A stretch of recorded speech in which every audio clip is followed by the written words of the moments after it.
नमस्कार, मैं हूं अभिषेक मिश्रा और आप देख रहे हैं यूपी तक। यूपी तक में आज हम बात करेंगे सुहेलदेव पार्टी के अध्यक्ष ओपी राजभर और समाजवादी पार्टी के अध्यक्ष अखिलेश यादव के बीच में जिस तरीके से लगातार तल्ख तेवर के साथ में बयानबाजी चल रही थी, उसका नतीजा सामने इस तरीके से आया कि आज समाजवादी पार्टी ने अपने ट्विटर हैंडल से 2 पत्र जारी करके शिवपाल यादव और ओपी राजभर दोनों को बाहर जाने के लिए स्वतंत्र करार दे दिया।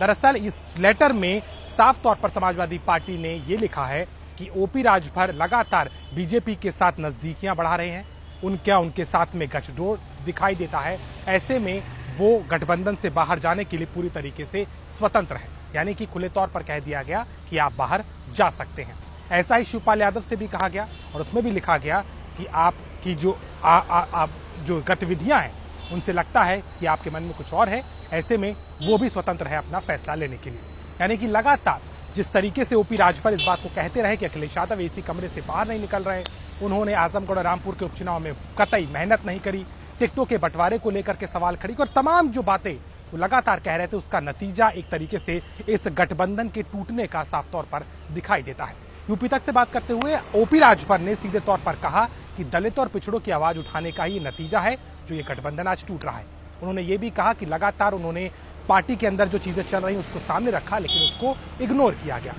अखिलेश यादव अपने नवरत्नों से घिरे हुए हैं। उन्होंने ये तक कहा कि वो उनके सलाहकार नहीं, चमचे हैं, और लगातार इसके चलते समाजवादी पार्टी का जो हाल है वो खराब होता जा रहा है। कुछ नाम भी लिए उन्होंने, संजय लाठर का नाम लिया, अनुराग भदौरिया का नाम लिया, नरेश उत्तम जो कि प्रदेश अध्यक्ष है उनका भी नाम लिया, और तमाम तरीके से सीधे तौर पर यह कहा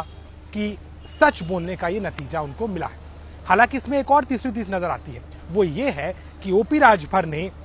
राष्ट्रपति चुनाव में द्रौपदी मुर्मू के पक्ष में न सिर्फ अपना वोट दिया बल्कि उनके विधायकों ने भी वोट दिया, और वो उस डिनर में भी पहुंचे थे जो कि द्रौपदी मुर्मू के सम्मान में 5 कालिदास मार्ग में आयोजित किया गया था। यही नहीं, शिवपाल यादव ने भी अपनी अंतरात्मा की आवाज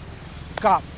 बात कहते हुए द्रौपदी मुर्मू के पक्ष में वोट डालने की बात की। तो ये भी कहा था कि जो सच्चा समाजवादी है, जो नेताजी के आदर्श पर चलता है, वो इस बात को नहीं भूल सकता कि कैसे यशवंत सिन्हा ने नेताजी के रक्षा मंत्री रहते हुए उन्हें आईएसआई का एजेंट तक कहा था। यानी कि इस तरीके से दोनों नेता मुखर होकर अपनी बातें रख रहे थे, और ऐसे में अंदाजा लगाया जा रहा था कि यह दिन जल्द आएगा, और वो दिन आखिरकार आ गया। हालांकि समाजवादी पार्टी की तरफ से अभी फिलहाल इस पर कोई टिप्पणी नहीं की गई है, और वहीं शिवपाल यादव भी इस वक्त इटावा में है। लेकिन इस तरीके के पूरे मामले में इस तौर पर साफ में नजर आता है कि जिस तरीके से इस पूरे गठबंधन को बनाए रखने की कवायद थी, अखिलेश यादव छोटे छोटे दलों के साथ विधानसभा चुनाव में उतरे थे, उसमें पहले केशव देव मौर्य पहले ही बाहर जा चुके हैं, अब ओपी राजभर भी चले गए हैं, और शिवपाल यादव जो कि प्रसपा के नेता हैं लेकिन सपा के टिकट पर यशवंत नगर से लड़े थे, वो जो कि चाचा को लेकर के सियासत लगातार चलती रही, उनको भी अब खिलौने तौर पे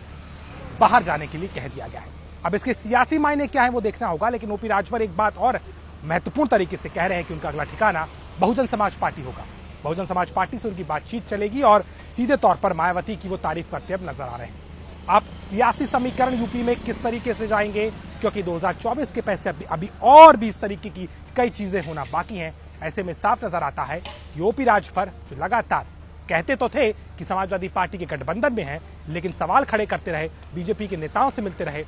वाइस श्रेणी की सिक्योरिटी भी उनको मिल गई, लेकिन अब सीधे तौर पर यह गठबंधन टूट चुका है, दोनों की राहें अलग हैं, और चाचा शिवपाल भी अपनी बातों को कहने के लिए अब